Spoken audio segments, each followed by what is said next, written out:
All right, so tonight I will be reviewing the novel Flesh by David Szalay.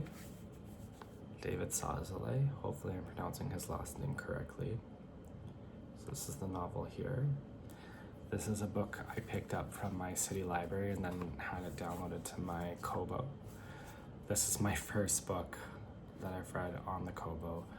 And I just did a video comparing e-readers to physical books. I was a Kindle user, but recently picked up a Kobo because I wanted to have books from the library downloaded to it. Kindle does not support Canadian libraries, so yeah, just picked it up. And although I love physical books, I picked this up as a side read, and I will definitely be reading more on here, and I might actually eventually prefer it over physical books. We'll see in the future, because I do like, even though there's something about a physical book you cannot replace, the practicality of having an e-reader and the convenience of it, bringing it to work and just fitting it into my pocket. I find I actually read more when I have this, opposed to carrying a book around with me, even though I love, there is a magic to physical books.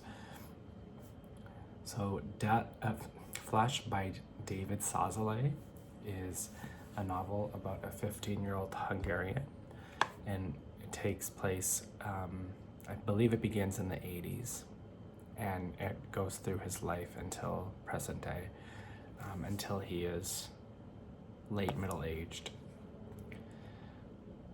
It begins with Estevan having an affair with a neighbor, an inappropriate relationship with a 42-year-old, and then after this affair takes place, there is an event that changes the course of Estevan's life forever, and everything that precedes that. So, without giving anything away, I thought this was an excellent book.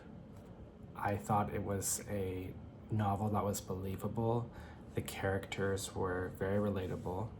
And even though there's a lot of stripped back dialogue in the book and the dialogue is very sparse, it just brings to their relatability, because this is how people speak in real life. There's no fancy dialogue in this just for the sake of fancy dialogue, and I really love that the author did that. I really enjoyed each chapter of it. Each chapter felt like it could sort of be its standalone story, and the characters Estevan, Helen, Jacob, Thomas, these characters I will remember forever. And even the characters who come in and out of the book, I think it's very interesting on how the author talks about these characters. For example, the woman that Estevan has the affair with, I don't think her name is ever mentioned once in it. He always just refers to her as she, or her, or the woman. It's like she doesn't deserve a name. And everyone else in the novel, the relationship with his mother, and then the dynamics of growing up with little to no money, and then eventually trying to reach the most affluent in society, and try to travel that ladder, the journey that Estevan goes on from working small end jobs to trying to produce his own condominium complex. It's very interesting to see how Estevan changes as a character throughout the novel, but then still remains the same by the end of it, because he has definitely changed, but I still felt like throughout the novel I was still connected to Estevan. And there is a turning point in chapter 9 that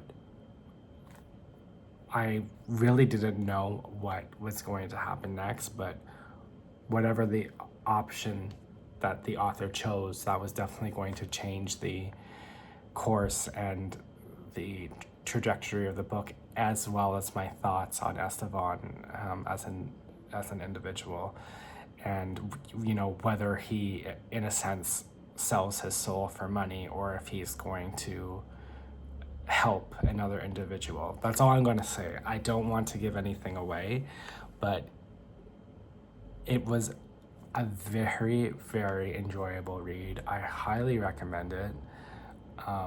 I would probably give it a 4.5 out of 5 stars. There's a reason why this novel won the Booker Prize.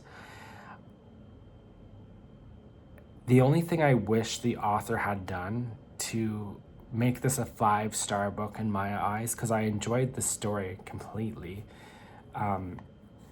especially after I got through, or by the time I finished the first chapter, I'll say, I knew I couldn't put the book down. Because the first 2 pages I was reading it and I was kind of taken aback by the stripped back dialogue. I didn't really know how to digest that, but you do get used to it as you're reading the novel, and it just fits. The stripped back dialogue just fits in this novel, and it helps make the story what it is and makes the characters more believable, because that is how people communicate with themselves. It's a very raw and real book to me because of that, or one of the reasons. But I do wish that the author, the only thing I wish is that he went on a bit more about Esteban's time in the military. And I also wish that the author went on a little bit more about his time in the juvenile detention center, because those 2 bits of information, I really think it would have kind of helped flesh out the story a little bit more. No pun intended, but instead of being 10 chapters, I do think the story could have been 12. And if he wrote the novel as it is and then just added in those 2 chapters later, I would have liked that. But I'm sure there was a reason why David Szalay decided not to do that. And I'm sure he has his reasons for not including that. So I wish there was just a bit more, and even like a little bit more of a backstory for Esteban's father, because you never hear him or see him in the book or know anything about that. But again, that was probably also done by design by the author. So all in all, I thought it was an excellent book, 4.5 out of 10. And this was just a book I picked up on a whim, but I thoroughly enjoyed it. And to have this be the first book I'm reading on my Kobo, I do not regret this purchase. So that's all. Free read, but I enjoyed this book so much, I probably will eventually pick up a physical copy and put a note on the back and say, I really enjoyed reading this in August 2026, and have it as a collection in my library. So highly recommend Flesh if you guys decide to pick it up.